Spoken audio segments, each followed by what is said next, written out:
Assalamualaikum warahmatullahi wabarakatuh. Perkenalkan, kami kelompok dari kelas 8 reguler karantina akan mempresentasikan mata pelajaran IPA dengan judul materi zat aditif pengawet.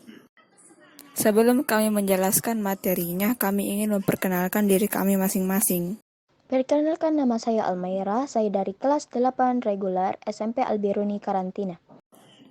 Perkenalkan, nama saya Zazah dari kelas 8 reguler SMP Albiruni Karantina. Dan perkenalkan, nama saya Sania dari kelas 8 reguler SMP Albiruni Karantina.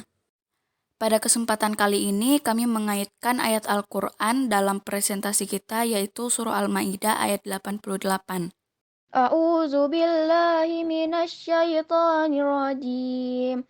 Wa kulu mimma razaqakumullahu halalan thayyiban wattaqullaha allazi antum bihi mu'minun.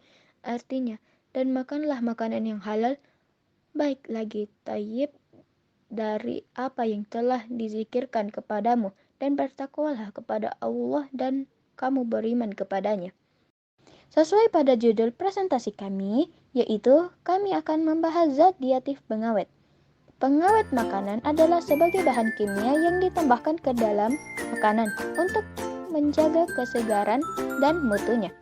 Bahan pengawet makanan tersebut sebetulnya termasuk dalam bahan tambahan pangan atau BTP. Pengawet makanan dibagi menjadi dua, yaitu pengawet alami dan pengawet buatan. Selanjutnya yang akan kami jelaskan pertama adalah pengawet alami. Pengawet alami merupakan pengawet yang berasal dari berbagai bahan alami. Nah, yang termasuk dalam pengawet makanan alami ada 4 macam, yaitu Yang pertama ada garam. Garam merupakan pengawet alami yang berasal dari penguapan air laut. Garam dapat menyerap air sehingga menjaga makanan tetap kering dan mencegah tumbuhnya mikroorganisme. Contohnya ikan asin.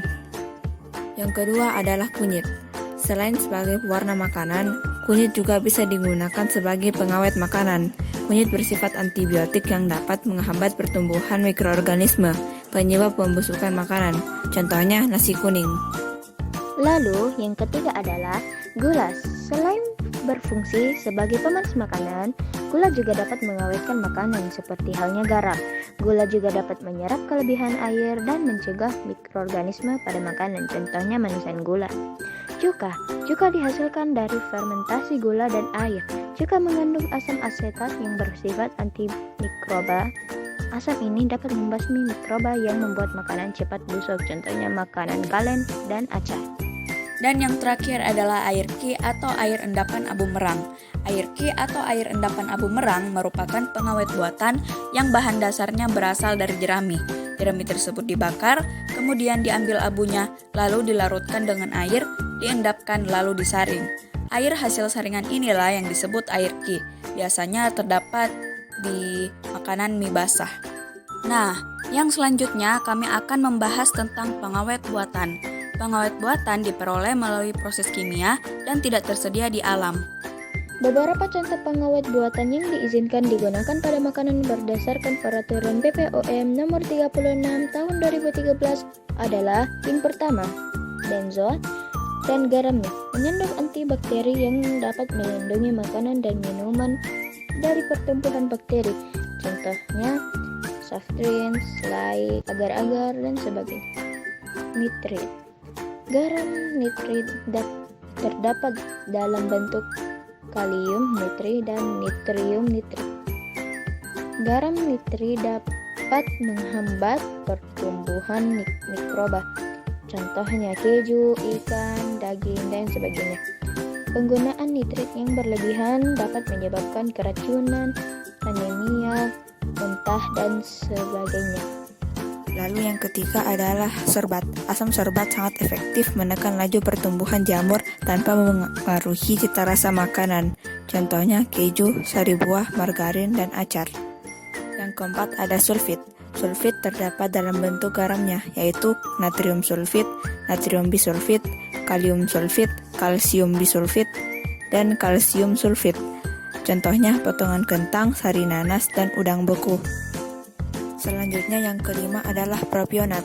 Bahan pengawet propionat yang sering digunakan adalah asam propionat dan garamnya. Pengawet ini dapat mencegah tumbuhnya jamur kapang serta menghambat pertumbuhan bakteri Bacillus mesenterius. Contohnya olahan tepung, roti. Penggunaan yang berlebihan dapat menyebabkan kelelahan, migrain, dan sulit tidur.